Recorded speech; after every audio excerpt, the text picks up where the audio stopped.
बिस्मिल्लाहिर्रहमानिर्रहीम। अस्सलामु अलैकुम। सबसे पहले दुरूद पाक, अल्लाहुम्मा सल्ली अला मुहम्मदिन व अला आलि मुहम्मदिन व बारिक वसल्लिम। हमारी जो आज की वीडियो है ना, वो है शहद की मक्खी के ऊपर। तो आपको बताएंगे कि शहद की मक्खी क्या करती है और किस तरह शहद को इकट्ठा करती है। तवज्जो के साथ वीडियो को पूरा देखिएगा, स्किप मत कीजिएगा, क्योंकि आप वीडियो को स्किप कर करके देखते हैं ना तो आपको वीडियो की समझ ही नहीं आती। आप बाद में कहते हैं कि हमारे पास इस चीज़ की नॉलेज नहीं है। तो कोशिश करके वीडियो को पूरा देखा कीजिए, और अगर हो सके तो हमारे इस YouTube चैनल को सब्सक्राइब कर लें, ताकि आपको रूटीन के साथ अच्छी अच्छी वीडियोस मिलती रहें। याद रखें, हम कभी भी फजूल वीडियोस नहीं बनाते। अरबी में शहद की मक्खी को नहल कहते हैं।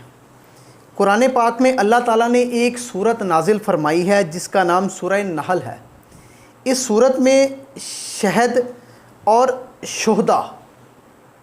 शहदा और शहद की मक्खी के फ़ज़ाइल और इसके फ़वाइद और मुनाफ़ा का तज़किरा किया गया है, जो काबिल ज़िक्र है। दर हकीकत में ये मक्खियाँ अजाइबात आलम की फ़हरिस्त में एक बहुत बड़ा ही नुमाया मुकाम रखती हैं, जिसकी आपको थोड़ी सी तफसील बताएंगे।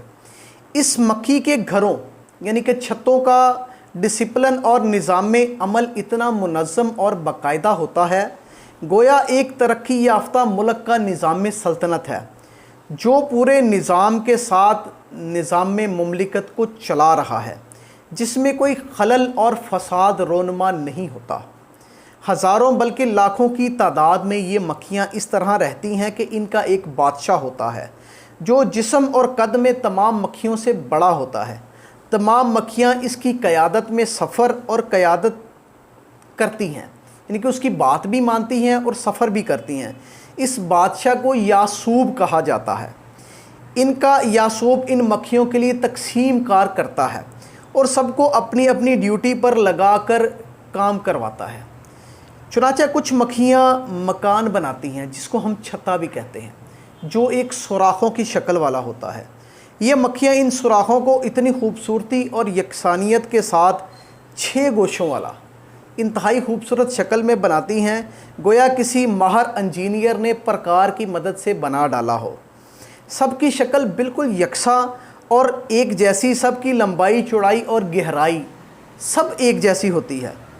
कुछ मक्खियाँ यासूब यानी कि बादशाह के हुक्म पर अंडे बच्चे पैदा करने का काम करती हैं, यानी कि पहले अंडे और उससे बच्चे पैदा करने का काम करती हैं। कुछ शहद तैयार करती हैं, कुछ मोम बनाती हैं, कुछ पानी लाती हैं, कुछ पहरा देती हैं। मजाल नहीं कि कोई दूसरी मक्खी इनके घर में दाखिल हो सके, यानी कि पूरा जो छत्ता जो प्रोग्राम तैयार करती है ना, वो उनकी मजाल नहीं कि दूसरी मक्खी उनके घर में दाखिल हो जाए। ये मक्खियाँ फलों और फूलों का रस चूस कर लाती हैं और शहद के ख़जाने में जमा करती रहती हैं।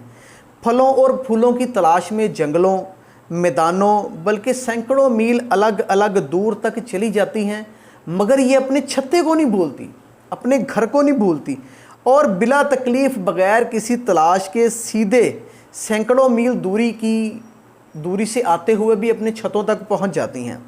ये मक्खियाँ मुख्तलिफ़ रंगों और मुख्तलिफ़ जायकों का शहद तैयार करती हैं, जो कभी सुर्ख होता है, कभी सफ़ेद, कभी स्याह, कभी जर्द, कभी पतला और कभी गाढ़ा, यानी कि मुख्तलिफ़ रंगों का, मुख्तलिफ़ टेस्टों का ये और मुख्तलिफ़ फ़वाइद का शहद तैयार होता है। मुख्तलिफ़ मौसमों और मुख्तलिफ़ फलों की बदौलत शहद के मुख्तलिफ़ रंग और जायके बदलते रहते हैं। ये अपने जत्थे कभी दरख्तों पर, कभी पहाड़ों पर, कभी घरों में, कभी दीवारों के सुराखों में, कभी ज़मीन के अंदर बनाती हैं। हर जगह यकसा डिसिप्लिन और निज़ाम के साथ इनका कारखाना चलता रहता है, यानी कि इनके डिसिप्लिन में फ़र्क नहीं आता। अच्छा, एक और बात है कि जो नाफरमान और बागी मक्खियाँ होती हैं ना, इनका यासूब इनको मुनासिब सज़ाएँ भी देता है, यहाँ तक कि बाज़ औक़ात इनको कत्ल भी करवा देता है। बड़ी मुनफरिद बात है ना कि मक्खियों का जो बादशाह है वो मक्खियों को कत्ल भी करवा देता है और सबको अपने कंट्रोल में रखता है। अगर भूले से कोई शहद की मक्खी किसी गंद के ऊपर, किसी नजासत के ऊपर बैठ जाए तो उसकी खैर नहीं है, क्योंकि बादशाह जो ना इसको बहुत सख्त सज़ाएँ देता है कि तुम गंद के ऊपर क्यों बैठी, کیونکہ تم نے وہ شہد بنانا ہے، تو بعض اوقات اس کو وہ اپنی فیملی سے نکال بھی دیتا ہے۔ اللہ پاک نے شہد کو تمام بیماریوں کے لیے شفا قرار دیا ہے، چنانچہ بعض امراض میں تنہا شہد سے شفا حاصل ہوتی ہے، بعض امراض میں شہد کے ساتھ دوسری دواؤں کو ملا کر بیماریوں کا علاج کرتے ہیں، جیسے کہ آپ نے دیکھا ہوگا مختلف معجونوں اور شربتوں میں اس کا استعمال کیا جاتا ہے، ان سب دواؤں میں شہد شامل کیا جاتا ہے۔ اس طرح جو پیٹ کے امراض ہوتے ہیں نا، پیٹ کے، ان کے لیے بھی شہد بیحد مفید ہے۔ بہرحال ہر مسلمان کو یہ یقین رکھنا چاہیے کہ شہد میں شفا ہے۔ اللہ پاک نے قرآن مجید میں شہد کے بارے میں ارشاد فرمایا ہے، فیہ شفاء للناس، یعنی اس میں لوگوں کے لیے شفا ہے۔ باقی آپ کو اس چیز پر یقین ہونا چاہیے کہ قرآن پاک میں جس چیز کا ذکر ہے اس میں شفا ہی شفا ہے۔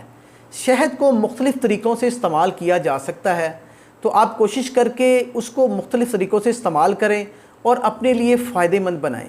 اللہ پاک آپ کو اور مجھے شہد کو اچھے طریقے سے استعمال کرنے کی توفیق دے۔ آمین، جزاک اللہ۔